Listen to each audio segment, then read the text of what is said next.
Là, je suis avec Jacques Marchand, qui est un personnage du village, un vieux du village, et qui a beaucoup de souvenirs. Et donc, de son enfance. de son enfance, il est viticulteur aussi, et il est grand chasseur. Et j'étais fonctionnaire du ministère des Finances. Voilà, et fonctionnaire. J'étais le seul principal des impôts. Voilà. Voilà. Donc, eh ben, moi, je vais t'écouter. Hein. Je ne te pose même pas de questions. Tu me parles de la Si vie je du parle de village. ma naissance, Ouais. les souvenirs que j'ai, moi, déjà, c'était en 39-40, j'avais 6 ans. Je me rappelle comme si c'était hier de l'exode des Espagnols au Pertus. Il y avait à Talleyrand une demoiselle qui s'appelait Solange Boussiette, qui habitait au-dessus de chez toi là-haut, qui avait une traction avant, et on était partis en famille, c'était pas un divertissement, mais on voulait savoir ce qui se passait. On était partis au Pertus voir l'exode des Espagnols. Voilà. Et alors là, on avait constaté, moi j'avais constaté tout petit, ça m'avait frappé quand même, de voir ces gens qui étaient mal habillés, mal vêtus. Et... Alors là, ce qu'on ne savait pas, bien sûr au Pertus, c'est que certains allaient dans des camps de concentration comme Rive d'Alta, ça on ne le savait pas. Et puis donc, ça on ne l'a jamais su, on était contents, il y avait pas mal d'Espagnols, il y en avait beaucoup d'Espagnols qui étaient arrivés avant la guerre, qui étaient de notre âge, et qui vivaient comme nous. Il n'y avait pas d'apartheid à Talleyrand. Bon, il y avait des petits trucs que les Espagnols qui arrivaient d'Espagne, il y en a beaucoup qui disaient, comme ils étaient tellement mal habillés et mal logés, Espagnols d'Espagne comme plau se bagnent. Tu l'as entendu dire ça? Ouais. Ce qui prouvait qu'ils étaient pauvres. Mais en fait, nous, il n'y a pas eu de ségrégation du tout au niveau de l'école. On était sur les mêmes bancs à partir de 6 ou 7 ans, chez Mademoiselle Solana, qui est devenue Madame Reynaud après, puis Madame Guiraud, et puis Mademoiselle Séverac qui est arrivée en 1943. Bon, dans cette période-là, il y avait à Talleyrand un peu de disette, mais quand même, c'était déjà, la première année, ça avait été dur. Mais à partir de 40-41, on a eu des pommes de terre de Beauce, on avait fait des jardins, les Espagnols qui étaient arrivés étaient d'excellents jardiniers, on avait des oignons, disons qu'il n'y avait pas de disette. On avait planté, les champs étaient ensemencés en blé, en lentilles, en pois chiches. Disons qu'on n'était pas trop mal logés, voilà. Et dans cette affaire-là, les Espagnols aussi, grâce à leur travail, cultivaient tout leur jardin et toutes les familles vivaient bien. Alors là, il y avait des solaires, il y avait des campoy, il y avait des munos, il y avait des asnar, qu'est-ce qu'il y avait comme nom encore? Et puis il y avait en plus, dans le village, il y avait des réfugiés français qui venaient de la côte, qui étaient occupés par les Allemands. Il y avait Texido, il y avait qui ça encore? Enfin, tout ça, on était aux écoles de Talleyrand, on était nombreux. Et alors, bien sûr, il y avait la classe des grands qui était avec Mademoiselle Séverac, il y avait Madame Guiraud et Madame Solana. Et alors moi j'ai passé Mademoiselle Solana, j'avais grandi, j'étais chez Madame Guiraud qui était très sévère. Et puis après, aux alentours de 42 ou 43, c'est Mademoiselle Séverac qui nous a eus. Et là, le village a été occupé par les Allemands en 1943. Quand la ligne de démarcation, ils ont occupé toute la France, ils ont occupé la France libre, ils sont venus ici, sans doute pour se faire voir, et il y avait un régiment, enfin, ils étaient à peu près 250 après. Je ne sais pas combien il y avait de compagnies, il n'y avait plus d'une compagnie. Et bien sûr, ces Allemands, il y avait des officiers, et dans nos grandes maisons, parce que toutes les grandes maisons, ils sont venus dormir dans les grandes maisons, ils occupaient une chambre avec l'ordonnance. Et nous, on avait ici un jeune sous-officier qui était déjà, il n'était pas algérien, il n'était pas fasciste, et avec mon père, le soir, ils écoutaient Radio Londres, à la radio là. Ils se mettaient dans la cuisine, on avait le feu allumé, c'était en hiver, hein. Ils écoutaient Radio Londres, et puis ils nous disaient l'Allemagne est foutue. Et alors, d'après ce qu'on a dit par la suite, ils seraient partis pour vendre vers le Moyen-Orient, et leur bateau aurait été coulé, enfin bon. C'est l'histoire qu'elle raconte ça. Mais ici, ils sont restés à peu près une quinzaine de jours. La troupe était dans le foyer. Ils avaient mis de la paille comme ça, ils couchaient dans la paille. Et quand ils sont partis relativement vite.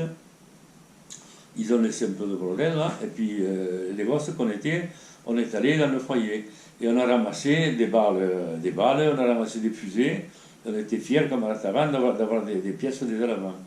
Sauf que les grands, comme c'était Michel Martinez, qui c'est qu'il y avait encore, Texido, tous ceux qui étaient ils étaient plus grands que nous, ils faisaient des bêtises. Alors ils foutaient les balles sous les escaliers qui montaient à l'école, là, avec des cailloux, ils balançaient des gros cailloux et ça pétait. Et alors bien sûr, l'institutrice est arrivée, qu'est-ce que vous faites? On fait péter des pétards, mais c'était des balles. Et un jour est arrivé ce qui est arrivé, Piero Vidal, qui était mon voisin là. Je me rappelle de Piero Vidal, qui était chez le là. Piero Vidal, il avait 2 ans de plus que moi. Il a chopé une balle dans le genou, mais enfin, ça y a fait un bleu, il n'avait pas fait un trou. Et à l'école, bien sûr, on a perdu les instituteurs parce qu'ils ont tous été envoyés au travail obligatoire. Et on a eu Mademoiselle Séverac qui a remplacé un dénommé Gély. M. Gély, voilà. Bon, alors bien sûr, nous, l'école de Talleyrand était importante. Il y avait l'école maternelle, Mademoiselle Séverac. Mademoiselle Séverac était enfin. Alors il y avait Mademoiselle Solana, et elle était sévère. Hein. Et donc, il reste encore en ce moment, de ce moment-là, il y a Francine Astruc, qui s'appelle, comment on dit, Gonzalez, oui. Ouais. Francine Astruc, il n'y en a plus beaucoup, hein, de l'école. Il y a Miko, ouais. Il y a Marcel Bédos, qui c'est qu'il y a encore, et Guy Andrieux. Ouais. Guy Andrieux, il a un nom que Guy Andrieux. Enfin, tout ça, c'était l'école de Talleyrand. On n'avait pas peur d'aller à l'école. Elle était bien placée et on était content d'aller à l'école. Et bien sûr, d'aller sortir. Alors, les horaires, c'était 8h, 11h. Mais c'était l'heure solaire, c'était pas comme maintenant, il n'y avait pas. C'était l'heure du soleil, voilà. Chacun vivait dans les familles, tranquille. Bon, on n'avait pas trop de malnutrition. Et on allait au café, pas tout petit, mais on faisait comme les grands. Alors il y avait quoi comme café? Quel café il y avait là, à cette époque-là? Il y en avait 2. Ouais. Il y avait le café de Félicie, François. Ouais. Charles François, tu l'as connu? Non, il était à la promenade celui-là? Non, c'est le café Villa là. Ah. C'est le café Villa, ouais. De la place de la République. Ouais. Et puis il y avait Boussieux. Oui, Boussieux. Et Boussieux, il a vendu à Joseph Azaïs. Ouais, c'est ça. Et c'est là qu'on est allé chez Joseph Azaïs. Ouais. Voilà. Et sinon, qu'est-ce qu'on faisait? On allait jouer aux cartes. Il y avait toujours, bien sûr, les garçons qui tenaient à Talleyrand. Ils naissaient chasseurs, pêcheurs et ramasseurs de champignons. Ça fait qu'on était tous toujours dehors. On avait tout petit, on prenait les chiens pour chasser le lapin, quelquefois on attrapait un lièvre, on mettait des collets pour les perdreaux et pour les lapins, et on fauchait les collets qui étaient passés quand on avait l'occasion, on les prenait quand on trouvait un perdreau attraper un collet. Et à ce moment-là, c'était une économie, on vivait un peu sur la commune, quoi. On allait porter du grain à moudre au moulin de Terme, il y avait un moulin à eau, on avait de la farine, on avait semé les champs, comme je l'ai dit tout à l'heure, pour éviter la disette, mais il y avait une économie, disons, qui était. Et puis il y avait surtout, on vivait en voisin. Par exemple, il n'y avait pas de télévision, bien sûr, et après, dès qu'il faisait bon, là ici il y avait une réunion à Négo-Sambre, là. Ouais. Il y avait tout le quartier, il y avait les gailloux, il y avait les villas, il y avait les panouillettes, les fourniers, le cordonnier Mestrou, et tout ce de ce côté, la famille fédérale, il y avait les Bédos, et le gare d'Aubin. D'accord. Alors, Je te coupe. Le chemin de fer, tu l'as pas connu, toi, alors? Ici, ah non, non, tu non, l'as connu? je t'en parlais du chemin Ouais, de fer. d'accord. Donc là, on vivait en communauté, et tous ensemble, il y avait Aubin Auret, tu la connais? Oui, oui, oui, oui. Il y avait Dédé, la plus Oui. jeune, et Aimé. D'accord. Et là, il y avait beaucoup de monde, parce qu'on était au moins une quinzaine de jeunes. Hein. Et là, on passait l'été, bien sûr, il y avait des événements. On n'a jamais langui, et on a toujours été heureux à Talleyrand, voilà. Et le bassin. Alors, le bassin, moi, je suis tombé 3 fois dans la mer, le bassin. Il y avait l'eau qui coulait toujours. Et alors, tu sais que le bassin, il n'y en a pas beaucoup, mais ça, c'est un bassin en rosace. Et il est remarquable parce que bon, l'eau venait par gravitation de Fourques. Il y avait à côté, il y avait l'Auge, on appelait ça la Piale, où il y avait 150 chevaux derrière. Ouais. Et quand ils arrivaient de travailler, il y avait 7 ou 8 chevaux qui buvaient à la Piale, dans l'Auge, là. On appelait ça la Piale. Et dans le bassin, il y avait 3 catégories de bassins. Il y avait pour rafraîchir, le refrescado, c'était l'eau qui coulait toujours claire, et il y avait un niveau différent pour là où on lavait la lessive, et puis il y avait le merdanson là-bas, le plus bas pour laver ce qui était le plus sale. Il y avait 3 niveaux, ça fait que le refrescado, interdiction d'y mettre du savon, et puis le grand bassin, là il y avait du savon, et le dernier c'était le plus sale, voilà. Et ça, et un jet d'eau au milieu. Oui, oui. Et alors ce jet d'eau, quand il s'arrêtait, on allait dans l'eau, il s'arrêtait parce qu'il se noyait. Avec la mer, on enlevait, et puis je repartais. Donc, ça c'est le bassin de Talleyrand. Moi je suis tombé 3 fois dedans, hein, mais je me suis jamais noyé. Voilà. La gare, nous, moi j'ai connaissance, dès que j'ai eu la connaissance, je ne me rappelle pas du tramway. À mon âge, je suis né en 1934, le tramway a dû disparaître à ce moment-là. Je ne sais pas en quelle année, je ne sais pas. Mais par contre, il y avait les vestiges. Alors il y avait donc au milieu là, où il y a le parking de la coopérative, il y avait la gare de Talleyrand. Il y avait un bâtiment, il y avait surtout une grande cuve pour remplir, sur le pied là, pour remplir les machines à vapeur, qui est énorme. Et à ce moment-là, ça existait encore, la gare, proprement dite, avait été prise pour mettre des moteurs électriques pour battre le grain. Il y avait des batteuses là, en principe, avant que ça arrive, ça, pendant la guerre même, on battait le grain dans des sols. Il y avait un sol là, au-dessus derrière chez ta mère, chez moi là, on appelle ça le sol. Oui, oui, on appelle ça. Parce qu'ils avaient amené de la terre qu'ils avaient durci comme dans les écuries, ils avaient durci. Et puis là, on faisait des gerviers, et c'est des chevaux qui les piquaient. On mettait les gerves par terre, des chevaux, moi ça je l'ai vu, les chevaux tournaient, et quand ils avaient bien piétiné, ils faisaient tout le monde de devant, on lançait la paille en l'air, et on ramassait le grain. Bon, le grain était plein de paille, on appelait ça des abets. Ça te dit quelque chose? Oui, ça pique, ouais. Oui. Et on avait des moulins bentailles, il y en a un, je peux tout la photographie si tu veux. Un moulin bentaille, c'est un moulin qu'on tournait avec une poignée et qui faisait des mouvements et qui filtrait le grain. C'est-à-dire ça enlevait les saletés et on avait des grains de l'orge, de la moine et du blé, net comme si c'était passé à la machine. Voilà. Ça c'était le dépiquage de ce moment-là. Et alors après, il y en avait là, il y avait des pics là, et puis il y en avait aussi là où il y a maintenant au soulier. Les souliers, il y avait un sol où on faisait les gervilles, mais qui étaient dépiqués comme ça. Et alors après sont arrivées les batteuses. Et alors là, la batteuse, la première fois qu'elle est arrivée, elle avait été là-bas, je ne sais pas avec quoi elle fonctionnait, peut-être avec un moteur à vapeur, mais c'était il y a longtemps. Mais là, pendant la guerre, c'est-à-dire à partir de 1943, on a occupé la gare, l'ancienne gare, et on a mis l'électricité avec un moteur électrique qui entraînait le poulie, et on dépiquait tout là, à la gare. Et puis après, une fois que ça a été fini, ça, qu'on n'a plus fait de rien, ils l'ont démoli, et ils ont tout démoli, y compris le réservoir.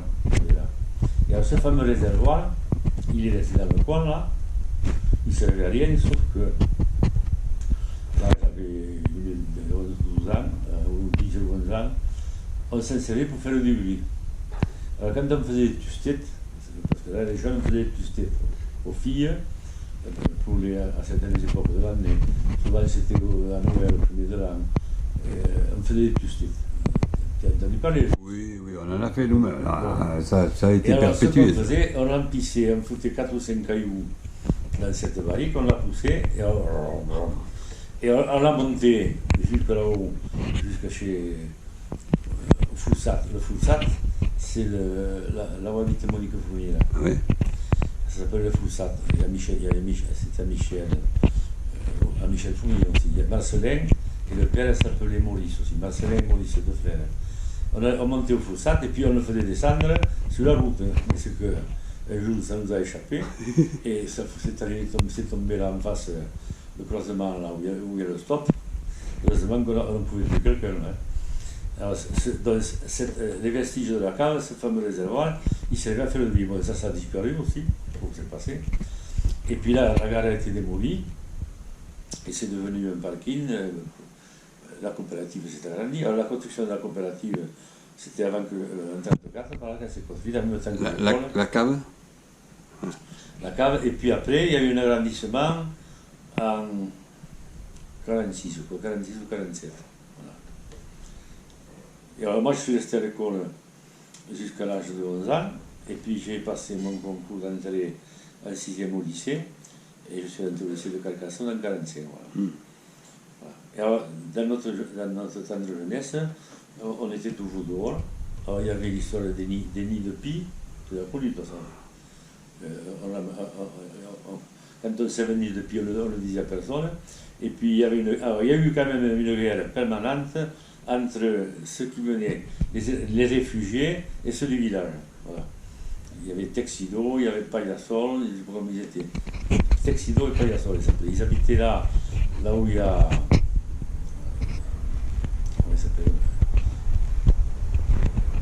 La fille de Serge Gonçalves. Ah oui, oui, Cécile. Là où habitait Antoine. Oui, d'accord. Ouais. Antoine, lui, il habitait au-dessus. Ouais. Et alors là, ce quartier, moi j'étais comme un roi là, parce qu'il n'y avait pas de couture. Là. Quand tu sortais de chez moi, j'étais tout de suite au Moulin à Vin. Et j'allais chez Narcisse et chez Marie, j'étais tout le temps petit, à l'âge de 7-8 ans. Alors bien sûr, j'allais chercher le chèvre pendant la guerre. Il en avait beaucoup, Narcisse, déjà, de moutons. Narcisse, il avait les chèvres du village, qui gardaient, qui étaient habitués. Alors, les chèvres du village. Explique-moi ce que c'est les chèvres du village, j'ai pas bien compris. Dans chaque maison, il y avait des chèvres. Voilà. Et le matin, on les mettait dans la rue, elles montaient chez le berger. D'accord. Il les prenait le voir avec ses brebis, et puis le soir, il les libérait, elles venaient toutes seules à la maison. D'accord. Voilà. Mais le problème, c'est que ces chèvres, quand il y avait un rosier sur le passage, les fleurs, elles les bouffaient. Il y avait des problèmes pour ça. Voilà. Et alors, Narcisse et Marie, pour moi, c'était des gens que je voyais pratiquement, pas tous les jours, mais presque, avant que je parte au lycée déjà. Et notre domaine de liberté, c'était le Moulin à Vin. J'étais tout le temps au Moulin à Vin, moi. Et là, on était dehors, quand il neigeait, tout petit, hein, on allait à la piste. La piste, c'est que quand la neige tombait au bon moment, les lapins laissaient des traces, et tout petit, on partait avec des bâtons pour essayer d'en attraper. On en attrapait, en suivant les traces. On faisait la piste comme les gens du Canada, là. On pistait le gibier. Alors, c'était tout petit. Alors après, bon, ce qui marquait le village, c'est le travail de vignes avec les chevaux. D'accord. Alors là, c'était ça. Attends, on va faire une halte là. À partir de 10 ou 11 hectares, il fallait un cheval pour 10 ou 11 hectares. Et dès qu'on dépassait ça, il y en avait 2, et puis après 3. Alors les plus grosses propriétés, c'était celles de Grave, qui en avait 3 ou 4. Puis il y avait mon beau-père, il en avait 2, nous ici on en avait 1. Dans toutes les familles, il y avait à peu près 150 chevaux dans le village.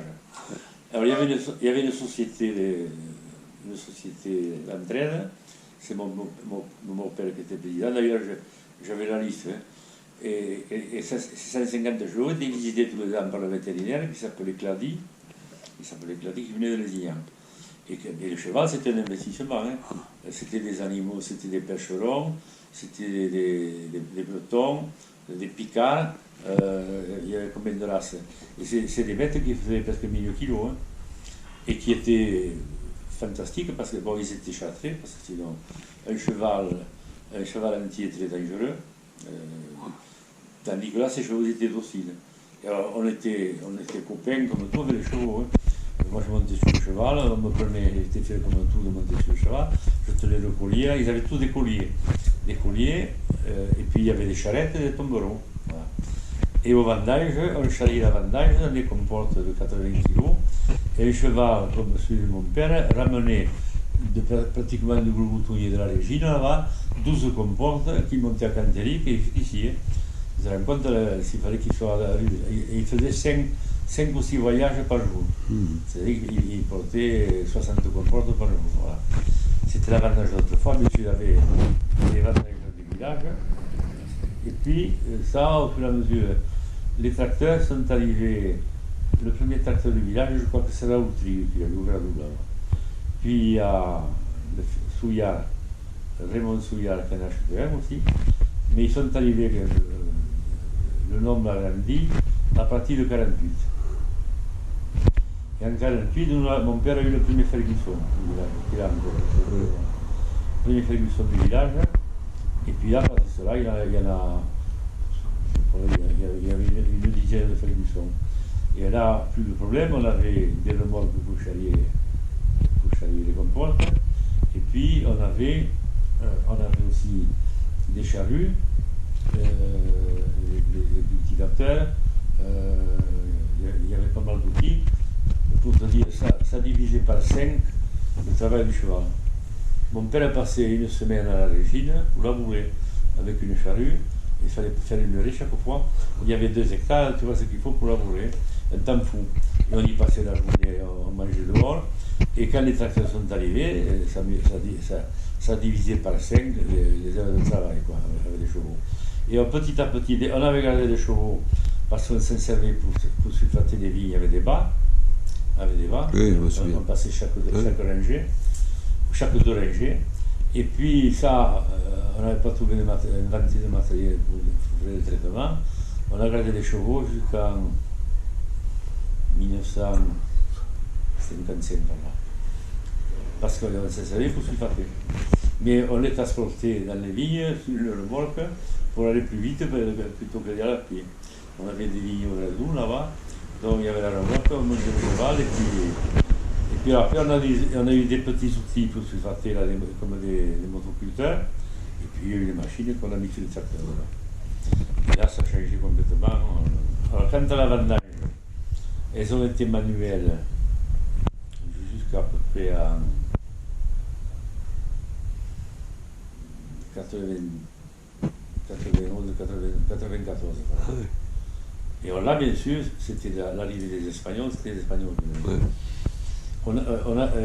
Les Espagnols qui venaient au vendage, c'était des vendageurs, c'était des campesinos, d'une gentillesse, d'une simplicité. Et il y en avait beaucoup, parce que nous on faisait des vendages avec mon beau-père, là, on avait 16 coupeurs et 4 porteurs. Et là, ils étaient habitués à venir. En plus, ça, on s'était entendu avec les gens de la côte. Ils commençaient à faire les vendages sur la côte. Puis ils venaient chez nous. Et puis ils allaient dans le Gers. Ils faisaient presque 2 mois de vendage. Mais des gens d'une gentillesse, alors bien sûr, chez nous, ils étaient logés et en partie nourris. On achetait beaucoup de volailles pour eux. On leur achetait des pommes de terre. Et ils apportaient pas mal de conserves dessus, du jambon, de bacalao, de la morue, de l'huile d'olive, bien sûr.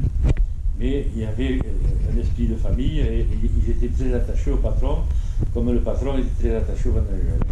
Chez moi, ça a été, je connais tous les noms, j'ai un plein cahier de vendage, j'avais toute la liste, et ça a duré ça jusqu'en 80, un peu plus jeune. La machine à vendager, c'est arrivé dans les années 2000. Oui, je pense. Mais là, c'était fantastique parce que ça menait une vie au village. On allait danser le soir au foyer.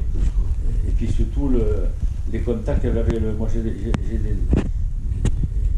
ai encore de savoir que ces gens venaient, on était contents.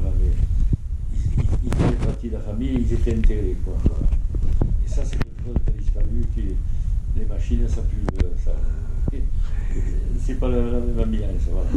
Par contre, une colle comme la nôtre, quand elle faisait combien 20 tonnes dans la journée, il fallait travailler 20 tonnes.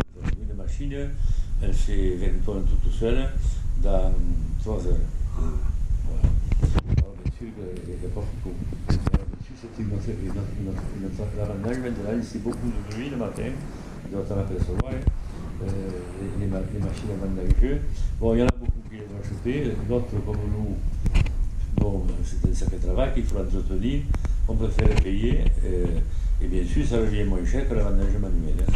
Bon, alors tout ça, la vendage manuelle est presque disparue, mais elle revient. Les gens qui veulent faire des vins sélectionnés, comme Xavier, Du bio, hein.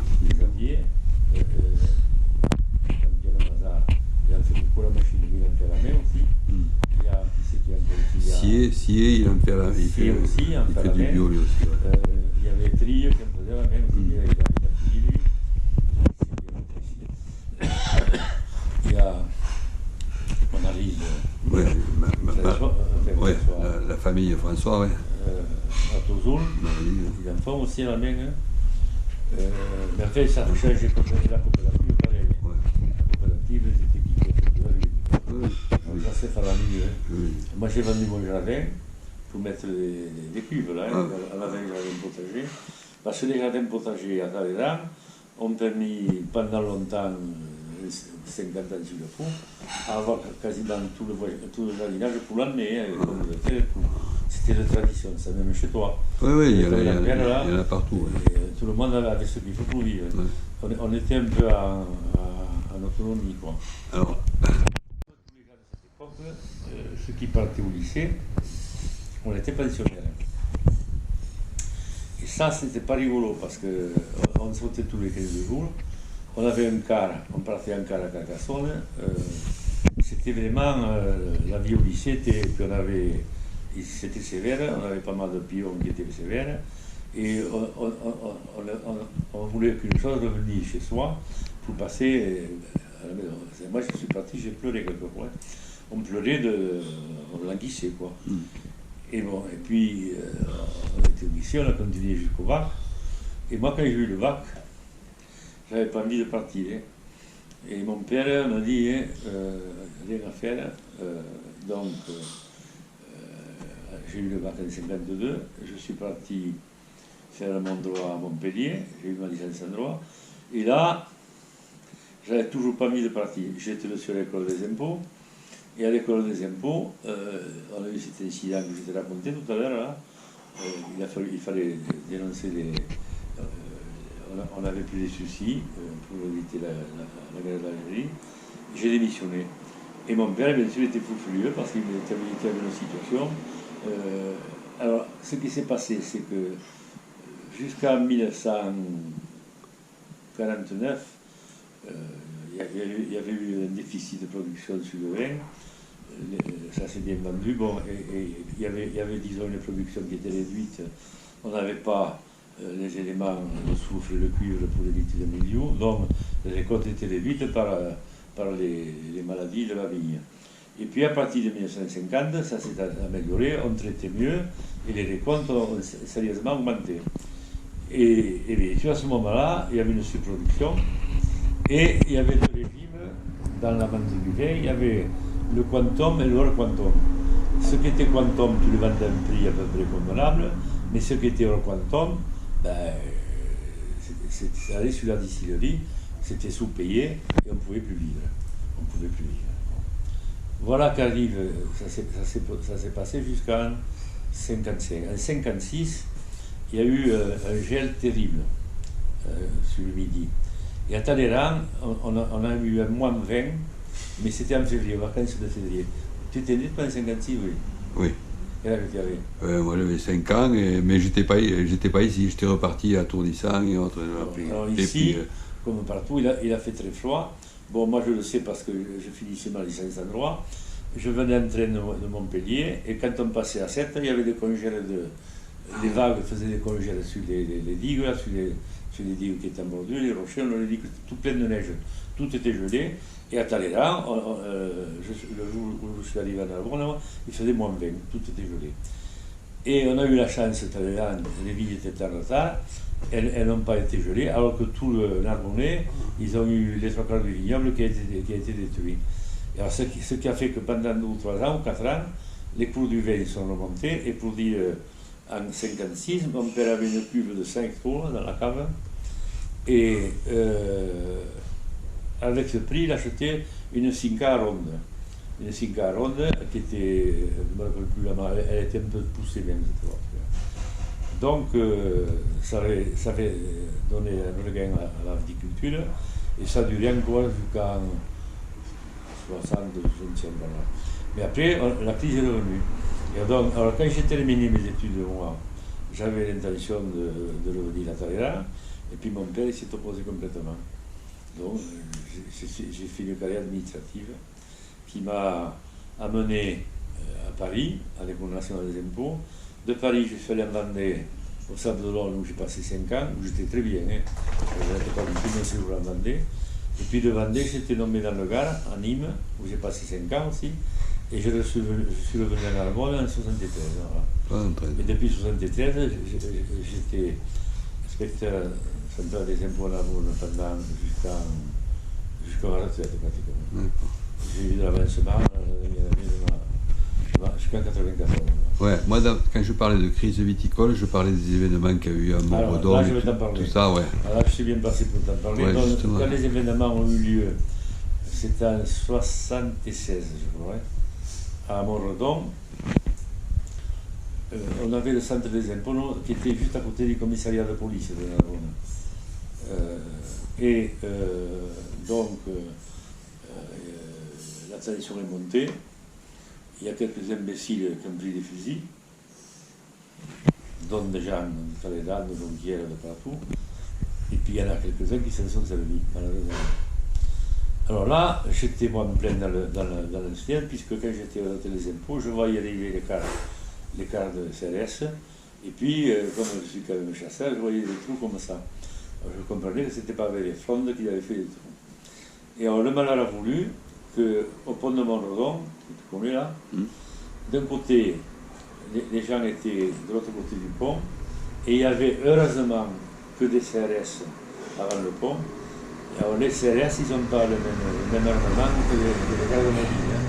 Ils n'ont pas de fusil mitrailleur, ils avaient des petits PM de 9 mm, heureusement. Et ça fait qu'il y a eu quelques escarmouches, mais malheureusement, il y avait des rafales, mais c'était pour faire beaucoup de bruit.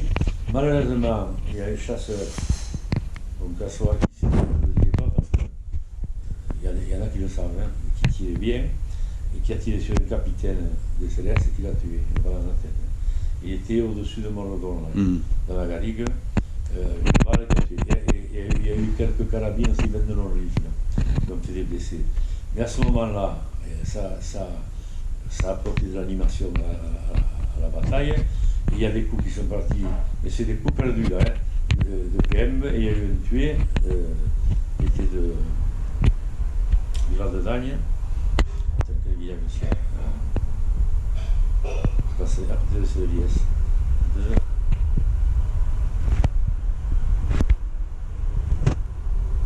Arquette, non pas l'Arquette, oui.